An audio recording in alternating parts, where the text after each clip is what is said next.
Hello everyone. आप सभी का इम्पैक्ट एजुकेशन हब के इस ऑनलाइन प्लेटफॉर्म पर एक बार फिर से स्वागत है। दोस्तों, लास्ट क्लास में अपन ने बात की थी साइट सिलेक्शन की।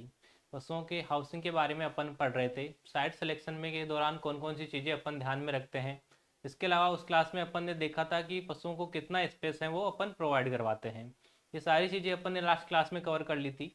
तो आज की जो अपनी क्लास रहने वाली है उसमें अपन बात करने वाले हैं हाउसिंग सिस्टम के बारे में, यानी पशुओं का जो आवास है उसके कौन कौन से सिस्टम होते हैं उसकी अपन बात करने वाले हैं। तो चलिए स्टार्ट करते हैं क्लास को। System of housing. अगर मैं बात करूं हाउसिंग सिस्टम की तो वैसे जनरली तीन प्रकार के हाउसिंग सिस्टम होते हैं। एक होता है कन्वेंशनल हाउस या आप कह सकते हो क्लोज्ड हाउस। पहले ओपन की बात कर लेते हैं। एक होता है ओपन हाउस। ओपन हाउस जिसको आप हिंदी में कह सकते हो खुला बाड़ा। खुला बाड़ा। दूसरा जो होता है वो होता है क्लोज हाउस। क्लोज्ड हाउस या कन्वेंशनल हाउस या हिंदी के अंदर आप कह सकते हो बंद आवास। और जो तीसरा होता है वो होता है free range system. Free range system. ये तीन प्रकार के हाउसिंग सिस्टम है वो जनरली पशुओं के लिए काम में लिए जाते हैं। सबसे पहले अपन बात करेंगे थर्ड की, फ्री रेंज सिस्टम की। ये जो हाउसिंग सिस्टम है वो उस जगह काम में लेते हैं जहाँ पे जगह की कमी नहीं होती है, यानी जहाँ लैंड है वो ज़्यादा होती है वहाँ पे ये सिस्टम अपन काम में ले सकते हैं। इंडिया में ये सिस्टम है वो बहुत ही कम काम में लिया जाता है। जो स्मॉल रूमिनेंट्स है उनको पालने के दौरान या पोल्ट्री के अंदर ये हाउसिंग सिस्टम है वो काम में ले सकते हैं। लेकिन जो लार्ज रूमिनेंट्स है, अपने केटल है, बफेलो है, उनके अंदर ये सिस्टम है बहुत ही कम काम में लिया जाता है। जनरली अगर ये सिस्टम की बात करें कि ये कहाँ काम में लिया जाता है, तो जहाँ पे लैंड की ज़्यादा अवेलेबिलिटी होती है या मीट प्रोडक्शन के लिए अपने को पशु पालने हैं तो वहाँ पे ये सिस्टम है वो ज़्यादा काम में लिया जाता है। अब बात करते हैं अपन ओपन हाउस की और क्लोज हाउस की। जैसे नाम से पता चल रहा है ओपन हाउस या आप कह सकते हो खुला बाड़ा, ये एक ओपन हाउस होता है। यानी इसके अंदर आगे अपन बात करेंगे कि ओपन हाउस क्या होता है, इसके एडवांटेज क्या होते हैं।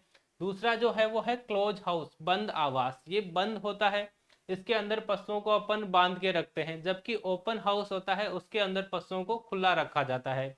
सभी पशुओं को अपन एक ही बाड़े के अंदर रखते हैं, खुला रखते हैं, एक ही जगह अपन उनको दाना देते हैं। तो ये सारी चीजें हैं वो खुले बाड़े में होती है, ओपन हाउस में होती है। जबकि क्लोज हाउस है वो बंद रहता है। अगर बात करें अपन क्लोज हाउस की तो जो क्लोज हाउस है ये दो प्रकार का होता है। एक तो होता है single row system. Single row system. और दूसरा जो होता है वो होता है double row system. Double row system.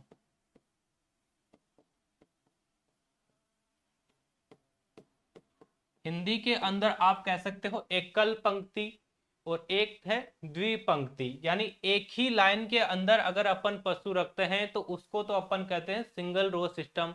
यदि एक ही आवास के अंदर दो लाइन के अंदर अगर अपन पशु रखते हैं तो वो क्या हो जाएगा, डबल रो सिस्टम। यानी आमने सामने भी रख सकते हो पशु, इसके अलावा टेल टू टेल सिस्टम है वो भी इसमें हो सकता है। तो जो सिंगल रो सिस्टम है वो अपन तब काम में लेते हैं जब अपने पास में अप टू 10 एनिमल्स हो। अगर अपने पास में 10 तक पशु है तब अपन जो हाउसिंग सिस्टम काम में लेते हैं वो लेते हैं सिंगल रो सिस्टम। अगर मैं बात करूं डबल रो सिस्टम की तो डबल रो सिस्टम है ये भी दो प्रकार का होता है दोस्तों। एक तो होता है tail to tail. Tail to tail. और एक होता है face to face. Face to face. अगर बात करें कि डबल रो सिस्टम है वो कब अपने को काम में लेना है, तो जब अपने पास में पशुओं की संख्या मोर देन 10 हो और अप टू 50 हो। यानी एक आवास के अंदर मैक्सिमम जो अपन पशु रख सकते हैं वो 50 रख सकते हैं। और 10 से ज्यादा अगर अपने पास में पशु है तब अपन डबल रो सिस्टम है वो काम में लेने वाले हैं। डबल रो सिस्टम दो प्रकार का होता है। एक तो होता है टेल टू टेल, यानी पूंछ से पूंछ विधि, यानी पशुओं की जो पूंछ है वो आमने सामने रहेगी इसके अंदर। दूसरा है फेस टू फेस, इसमें पशुओं का जो मुंह है वो आमने सामने रहेगा। या हेड टू हेड भी आप इसको बोल सकते हो, सिर से सिर भी कह सकते हैं हिंदी के अंदर। तो ये हाउसिंग सिस्टम होते हैं। तो अपन जो मोस्टली पढ़ने वाले हैं वो ओपन हाउस पढ़ेंगे।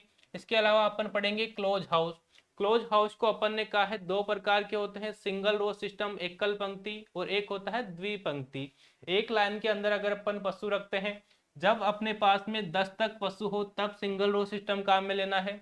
10 से ज्यादा पशु है तो डबल रो सिस्टम है वो अपन काम में लेते हैं। डबल रो सिस्टम दो प्रकार का होता है, एक होता है टेल टू टेल और एक होता है फेस टू फेस। तो ये मोटी मोटी बात हो गई हाउसिंग सिस्टम की। अब अपन वन बाय वन देखते हैं ओपन और फ्यूज जो कवर्ड है उसके बारे में। इसके अलावा आप लोगों को मैं बता दूं, जो BSc honours agriculture first semester के स्टूडेंट्स हैं उनके लिए इम्पैक्ट एजुकेशन हब के द्वारा कोर्स है वो प्रोवाइड करवाया जा रहा है फर्स्ट सेमेस्टर का। जो फर्स्ट सेमेस्टर के स्टूडेंट है उनको कंप्लीट कोर्स यहाँ पे मिलने वाला है, सभी सब्जेक्ट हैं वो इसके अंदर आपको मिलने वाले हैं, और वो भी सिलेबस के अकॉर्डिंग। जो आपके आईसीआर का सिलेबस है 15 कमेटी का, उसके अकॉर्डिंग आपको यहाँ पे सिलेबस है वो करवाया जाएगा। प्रॉपर आपको इसमें क्लासें मिलेगी। इसके अलावा नोट्स आपको मिलने वाले हैं, हिंदी और इंग्लिश दोनों लैंग्वेज के अंदर आपको नोट्स मिलने वाले हैं। तो यदि आप इस कोर्स को ज्वाइन करना चाहते हो तो इम्पैक्ट एजुकेशन हब का एप्लीकेशन है वो डाउनलोड कर सकते हो प्ले स्टोर से और इस कोर्स को ज्वाइन कर सकते हो। यदि आप सेकेंड ईयर के अंदर हो, क्योंकि ये जो एलपीएम चलता है वो कहीं फर्स्ट में चलता है कहीं सेकेंड में चलता है, तो जो फर्स्ट ईयर के स्टूडेंट हैं उनको आप इसके बारे में बता सकते हो। नेक्स्ट अपन बात करते हैं लूज हाउस की।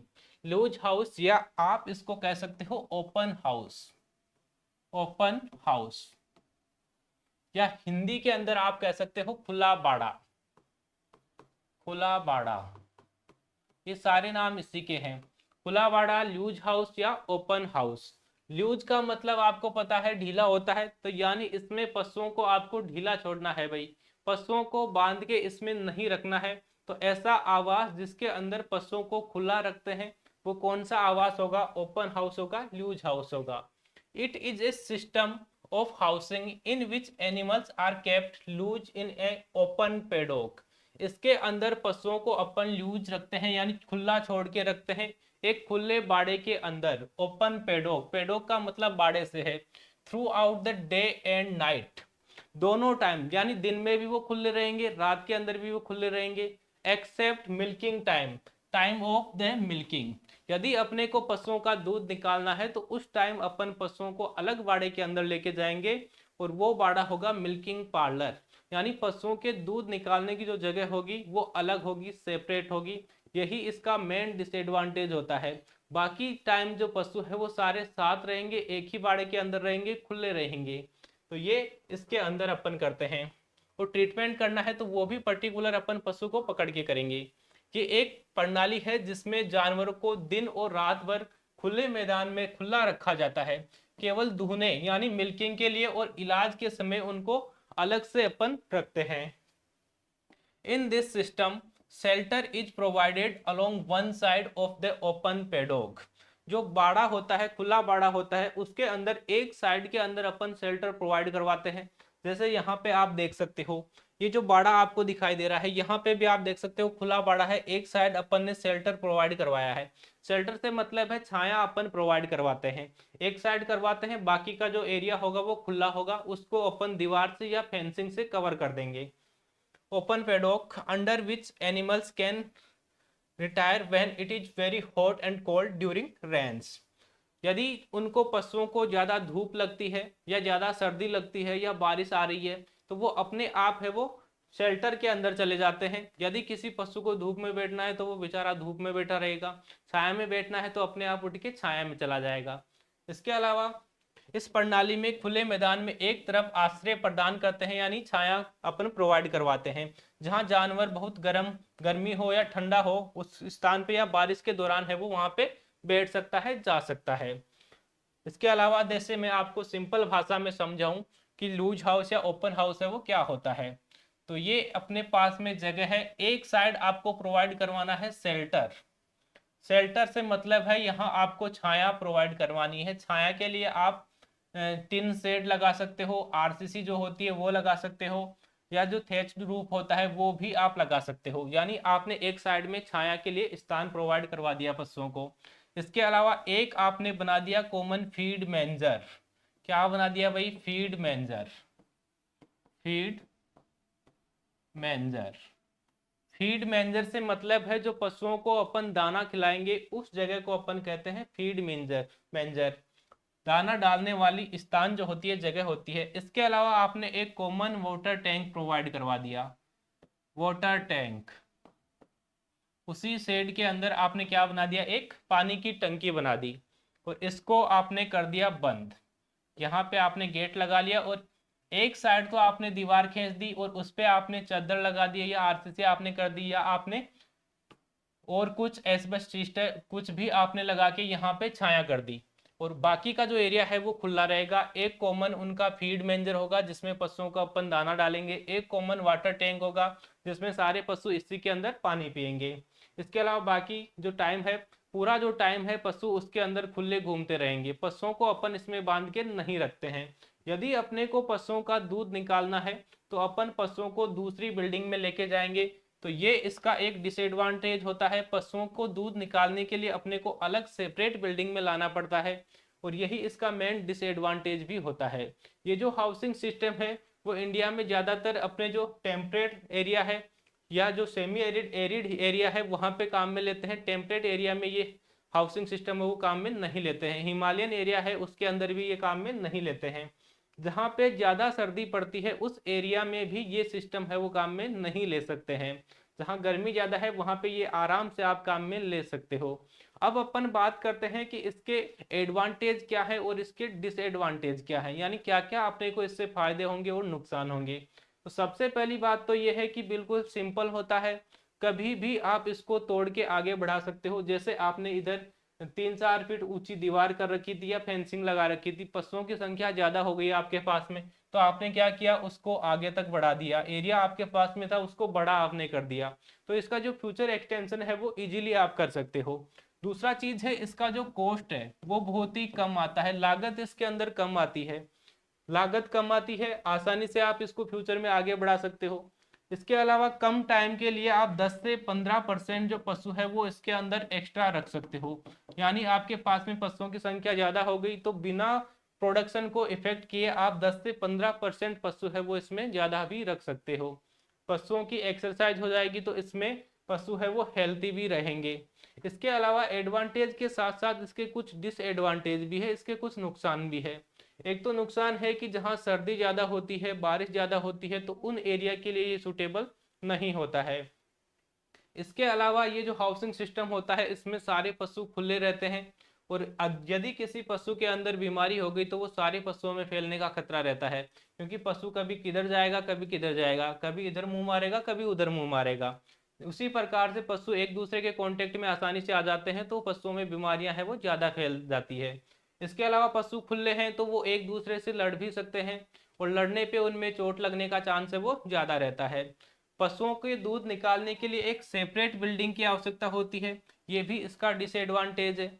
इसके अलावा फीड के लिए कंपटीशन रहता है। जो मोटे ताजा पशु होते हैं वो एक छोटे मोटे जो पशु होते हैं उनको टक्कर मार के साइड में कर देते हैं और सारा फीड है वो खुद खा जाते हैं। तो इसमें फीड के लिए कंपटीशन रहता है।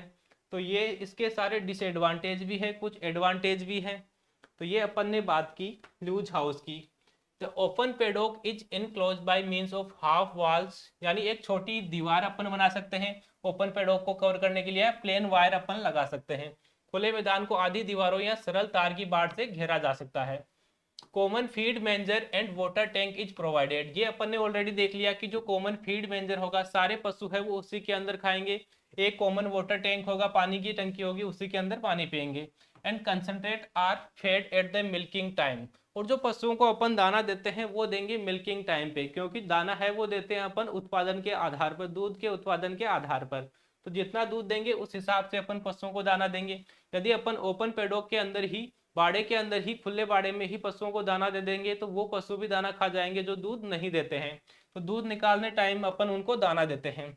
विच is done in a separate milking barn और parlour in which cows are secured at a milking time and are milked. Next है this type of housing is suitable for most part of the country. ज्यादातर जो part है अपने India के वहां के लिए ये हाउसिंग सिस्टम है वो सुटेबल होता है, except in temperate Himalayan region and heavy rainfall area. जहाँ पे बारिश ज़्यादा होती है, जहाँ पे सर्दी ज़्यादा होती है, हिमालयन एरिया है, वहाँ के लिए सुटेबल नहीं है। ये इस प्रकार का आवास देश के अधिकांश भागों के लिए उपयुक्त है, हिमालयन क्षेत्र और भारी वर्षा वाले क्षेत्रों को छोड़कर। नेक्स्ट है इसके एडवांटेज, इसके लाभ क्या क्या है उनकी अपन बात कर लेते हैं कि जो लूज हाउस है, ओपन हाउस है, खुला वाड़ा है, उसके लाभ क्या क्या है। तो cheaper to construct and easier to expand, ये अपन ने कहा था कि इसमें लागत है वो बहुत ही कम आती है, कम खर्चे के अंदर आप इसको बना सकते हो, इसको आसानी से आप बड़ा कर सकते हो, तो इसका फ्यूचर एक्सटेंशन है वो इजी होता है, निर्माण सस्ता है और विस्तार करना है वो आसान होता है। जबकि यदि आपने पक्का बाड़ा बना रखा है, बंद आवास बना रखा है, तो उसको आप आसानी से तोड़ के बड़ा नहीं कर सकते। एनिमल्स मूव फ्रीली, एनिमल्स है वो इसमें खुले घूमते हैं, प्रोवाइडिंग सफिशिएंट एक्सरसाइज, तो उनको एक्सरसाइज करवाने की आपको आवश्यकता नहीं होती है। Common feeding and watering watering arrangement is possible, सारे पशु है वो एक ही जो फीड मेंजर होता है उसमें खाते हैं, कॉमन वाटर टैंक होता है, एक ही पानी की टंकी होती है, तो इसमें मैनेजमेंट है वो थोड़ा इजी होता जाता है। लेबर की आवश्यकता इसमें आपको कम होगी, क्योंकि एक बार आपने चारा दाना डाल दिया, पशु है जिसको पानी पीना होगा वो पानी पिएगा, जिसको छाया में जाना होगा वो अपने आप छाया में जाके बैठ जाएगा, यानी पशु इसमें खुले रहेंगे तो इसमें मैनेजमेंट है वो इजी रहेगा। Clean milking clean milk production is possible since milking is done, इसके अंदर जो मिल्क उत्पादन है वो अपन मिल्किंग पार्लर के अंदर है पशुओं का मिल्क निकालते हैं, तो इसके अंदर ये चांस बढ़ जाते हैं कि जो दूध होगा वो क्लीन होगा, स्वच्छ होगा।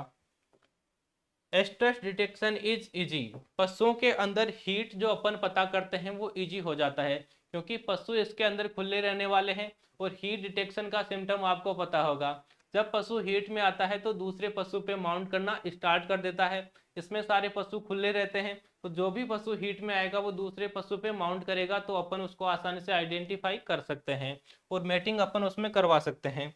At least 10 to 15% more stock than standard can be accommodated for short period, कम समय के लिए अपन 10 से 15% यदि पशुओं की संख्या ज्यादा हो गई तो भी अपन उनको आसानी से रख सकते हैं। नेक्स्ट है इसके डिसएडवांटेज, इसके नुकसान क्या क्या है उनकी अपन बात करते हैं। Not suitable for temperate Himalayan region and heavy rainfall area, ये अपन ने ऑलरेडी बात कर ली कि जहाँ ज्यादा बारिश होती है, ज्यादा सर्दी होती है, वहां के लिए उपयुक्त नहीं होता है। Required more floor space compare to conventional barn, यानी जो बंद आवास होता है, क्लोज हाउस होता है, कन्वेंशनल बार्न होता है, उसके कंपैरिजन में इसमें जगह की आवश्यकता है वो ज्यादा होती है। Competition for feed among animals, ये भी अपन ने बात कर ली कि भोजन के लिए पशुओं के अंदर कंपटीशन रहता है, एक दूसरे को वो टक्कर मारते रहते हैं। Individual attention to each animal is not possible, पशु इसमें खुले रहते हैं, तो यदि अपने को किसी पर्टिकुलर एनिमल के बारे में अटेंशन करनी है, ध्यान देना है, तो वो इसमें पॉसिबल नहीं हो पाता है। Separate milking barn is needed, अलग से इसमें दूध दोहने के लिए एक बिल्डिंग की आवश्यकता होती है, तो वो भी इसका एक डिसएडवांटेज है।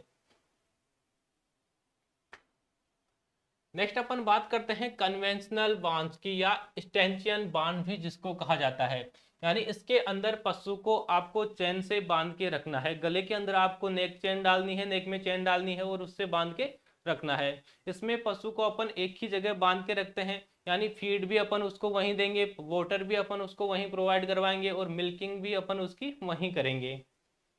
In this system, the animals are confined together on a platform and secured at the neck by stanchions or neck chain. इसके अंदर पशु को अपन एक ही स्थान पर गले में चेन द्वारा बांध के रखते हैं, पूरा टाइम वो वहीं रहने वाला है। इस प्रणाली में जानवर को एक प्लेटफॉर्म पर रखा जाता है और उन्हें गर्दन से जंजीर या स्टेंशन से बांध जाया जाता है। The animals are fed and milk in the same barn, पशुओं को दाना चारा है वो भी अपन वहीं खिलाते हैं, उसी जगह खिलाते हैं, और पशुओं का दूध है वो भी अपन उसी जगह निकालते हैं। It is suitable for temperate and heavy rainfall regions, जहाँ पे बारिश ज़्यादा होती है, सर्दी ज़्यादा होती है, वहाँ के लिए ये भी आवास है वो सुटेबल होता है।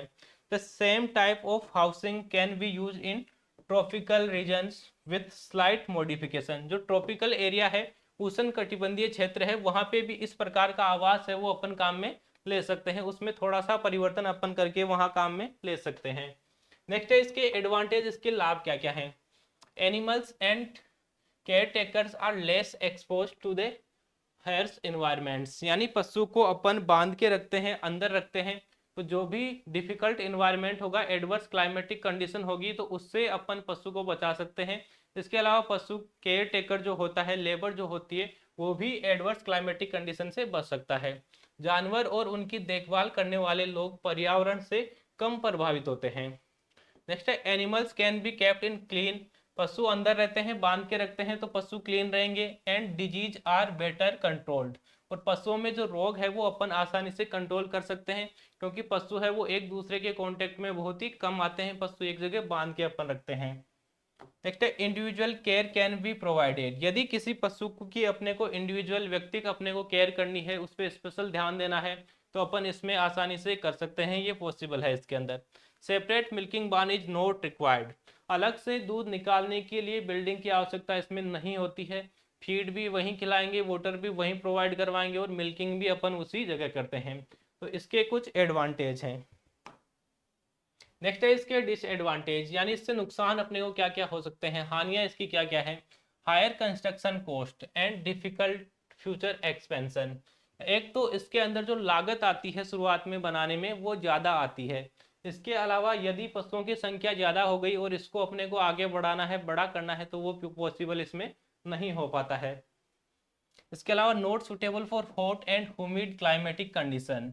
जो गर्म और आर्द्र जलवायु है वहाँ के लिए ये सुटेबल नहीं होता है। उस एरिया में अपन इसको काम में नहीं ले सकते हैं, वहाँ ओपन हाउस है वो काम में लिया जाता है। नेक्स्ट अपन ने कहा था सिंगल रो सिस्टम और double row system. In single row system 10 animals can be kept. जो एकल पंक्ति होती है उसमें 10 तक एनिमल्स हो अपने पास में, तो वो अपन उसके अंदर रखते हैं। जबकि डबल रो सिस्टम में अपन ने कहा था कि 10 से अधिक अपने पास में यदि पशु होते हैं तो वो डबल रो सिस्टम में रखते हैं, और एक बाड़े के अंदर मैक्सिमम अपन कितने पशु रख सकते हैं, 50 एनिमल अपन रख सकते हैं। डबल रो प्रणाली में एक साइड में 50 जानवरों को रखा जाता है। The distance between two sets should be greater than 30 feet or twice the height of the building। जो बिल्डिंग अपन बना रहे हैं, यदि अपन ने दो पशु आवास है वो पास पास में बना दिए, जैसे एक यहाँ बनाया अपन ने, एक दूसरा यहाँ बना दिया, तो इन दोनों के बीच में 30 मीटर की डिस्टेंस है वो होनी चाहिए, या इनकी जो हाइट है उससे डबल है वो जगह वहां पे बीच में आपको छोड़नी है। हो सकता है कभी वो गिर जाए दोनों तरफ से, तो आपको जगह छोड़ के बनाना है। तो ये कुछ इसके एडवांटेज और डिसएडवांटेज अपन ने देखे, सिंगल रो और डबल रो सिस्टम के बारे में अपन ने देखा।